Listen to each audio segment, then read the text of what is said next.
Hi, this is Peter Propp, and the timer just started. Hi, this is John Blossom, and welcome to another episode of 10-Minute Strategy. Today we're going to be taking a look at what is it that publishers and media companies need to do to approach the complex problems they have in the marketplace today.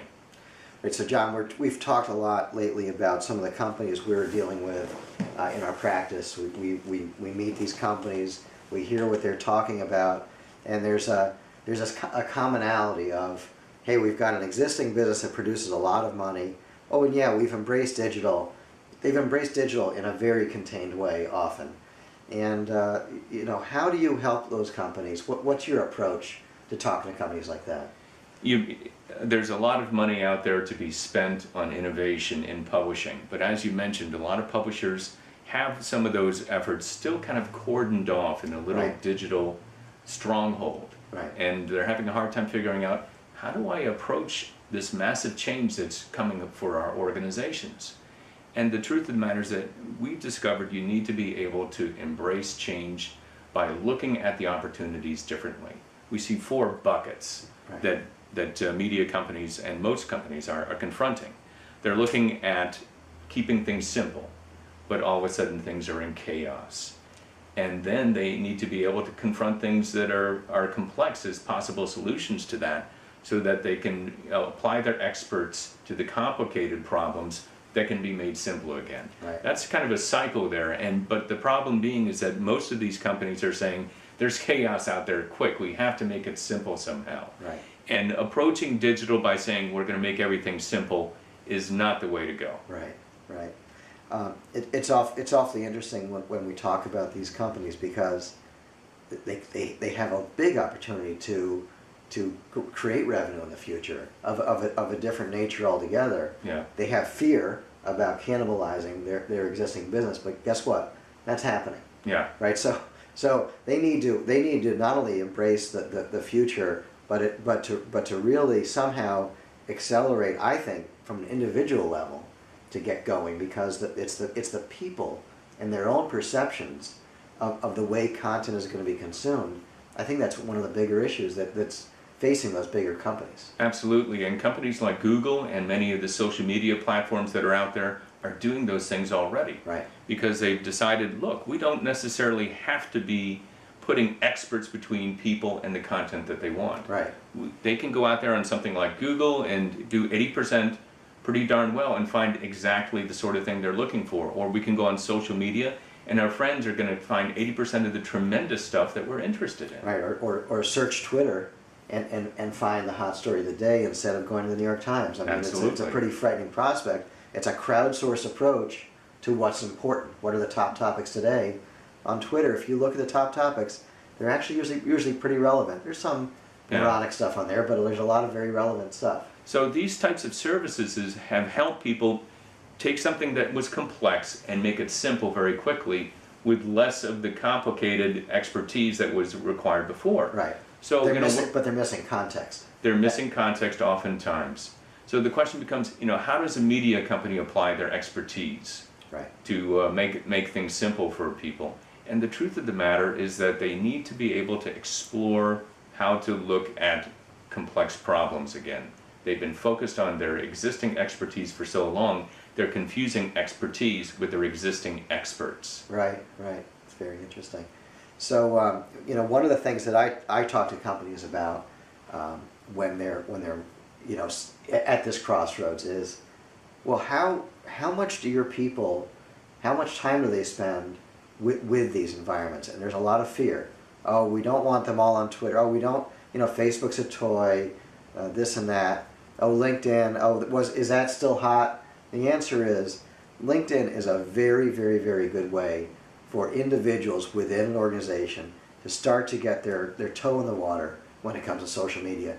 It's a policy that I would recommend, that if you're in the space, you're an old world company trying to come modern, whether you're a content company or any company for that matter, make it a policy that everyone needs to have a LinkedIn profile that they're quite comfortable with. That's a good example of what I would call safe-fail experimentation. Right. Part of the problem is that the publishing industry has been used to creating gobs of perfect things. Right. The mass manufacturing, mass market approach. But in order to get your feet wet in this new environment, you have to be able to find small ways to experiment safely. Right. And to feel, well, if the LinkedIn didn't work out exactly the way that we thought of, at least it was a relatively safe experiment. Right. People in the publishing industry have to learn how to get experimental again in a way that will let them choose the right things to experiment with. Right.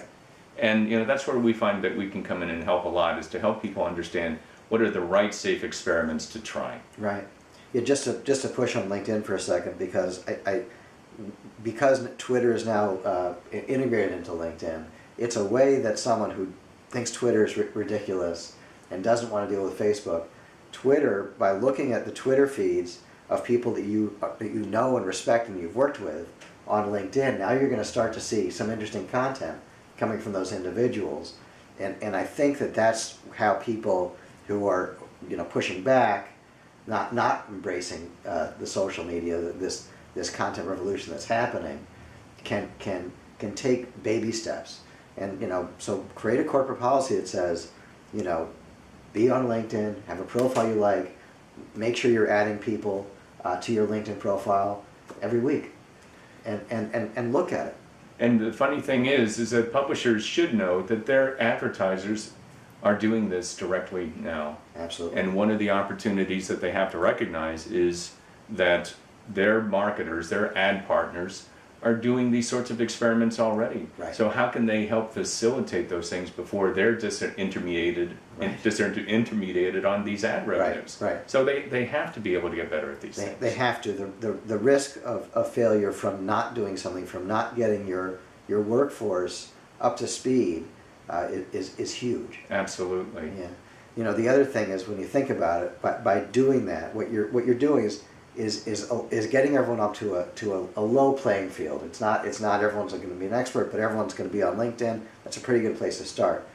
And then what's going to happen is the people within the organization are going to start to explore these things in different ways. Mm-hmm. And they're going to build up their own expertise and learn their own patterns that embrace the digital world. So that's what's the best part. It's not that everyone has a profile or that they network with more people. It's that they get comfortable, and that they start to explore, and the exploration is what's going to help those companies when they now think about, okay, yeah, the old world's going away. As we embrace it, why don't we do X, and let's make X a big thing, not just that little cordoned off experiment. And those sorts of things can funnel back into where people are putting a lot of money right now, which is into things like digital asset management.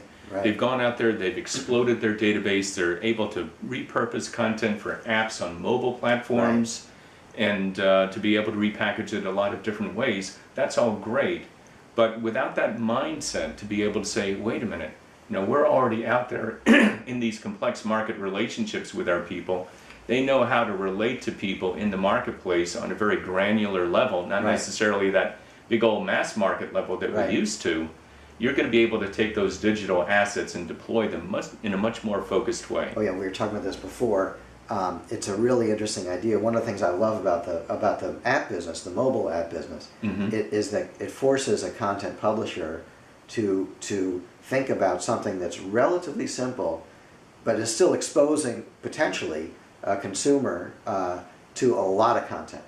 And so it's a simplified approach that can have a lot of value, but it forces a concentration and a focus that I think is really powerful. Absolutely, and to do that right, you have to be listening to your customers.